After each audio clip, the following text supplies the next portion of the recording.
Okay बच्चों, start करते हैं आज का टॉपिक न्यूक्लियर फोर्स।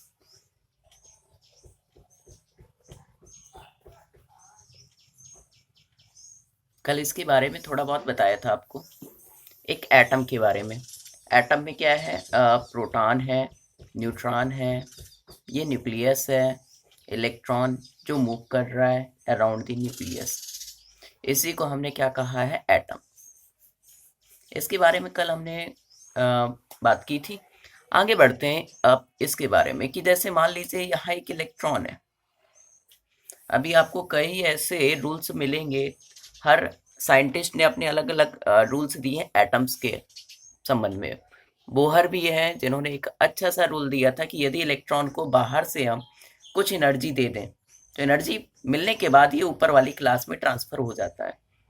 अब यदि ऐसा कुछ होगा ऊपर वाली क्लास में और एनर्जी मिल जाए तो ऊपर वाली एक टाइम ऐसा आएगा कि केवल न्यूक्लियस बचेगा।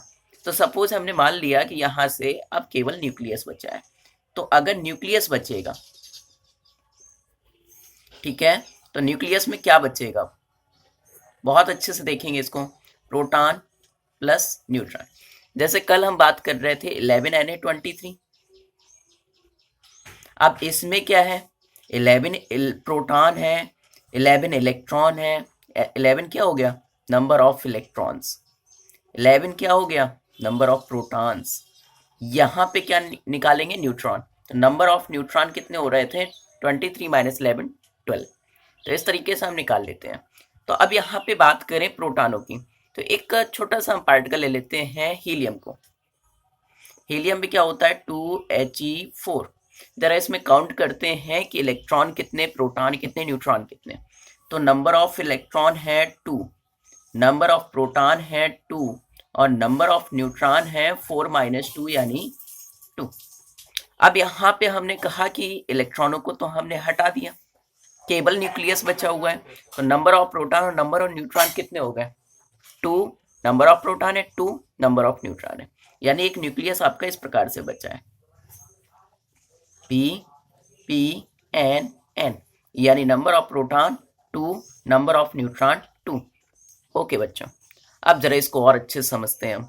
हमें पता है कि जब भी सेम चार्ज होगा, अगर सेम चार्ज है तो क्या करेगा? कभी भी अट्रैक्ट तो करता नहीं, ये रिपेल करता है। ठीक है बच्चों, अगर सेम चार्ज रिपेल करेगा।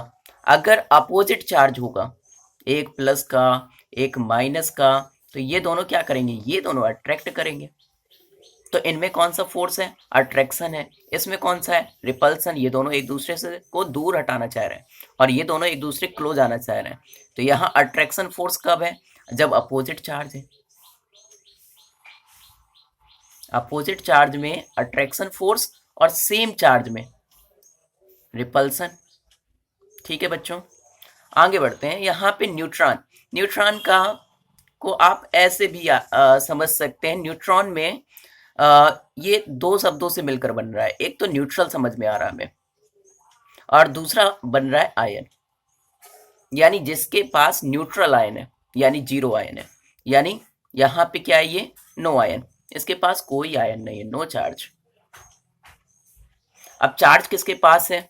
तो बात करें तो चार्ज प्रोटॉन के पास है। कितना चार्ज है? कल हमने बात की थी।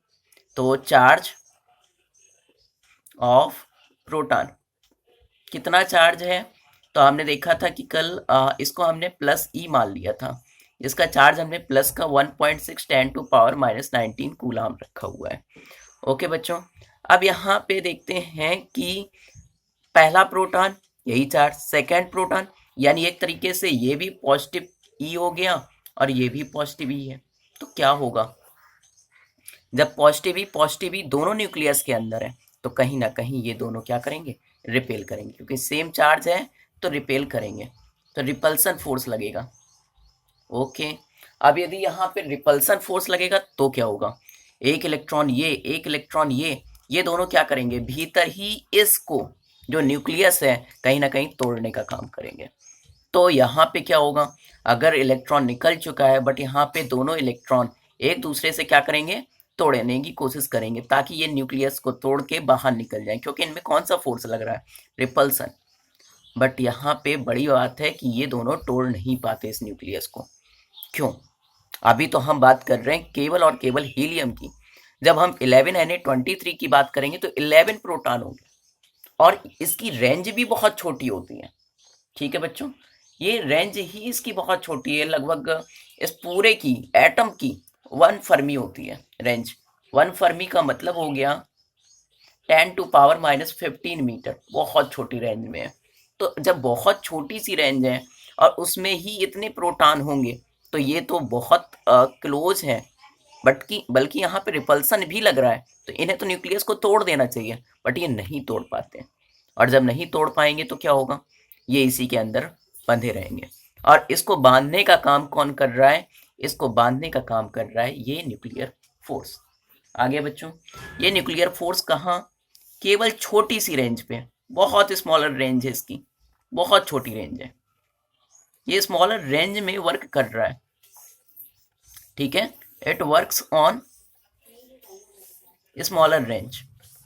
और अब जब इतनी छोटे से फील्ड में, इतने छोटे से न्यूक्लियस के अंदर अगर कोई वर्क करेगा फोर्स, तो अब बताइए वो कैसा होगा? पता है स्ट्रांग ही होगा, क्योंकि यहाँ पे ये दोनों तो रिपल्सन कर रहे हैं, लेकिन रिपल्सन करने के बावजूद भी इनको बांधे रखना एक दूसरे में बहुत कठिन है और बहुत छोटी रेंज में। तो ये फोर्स आपका बहुत स्ट्रांग है।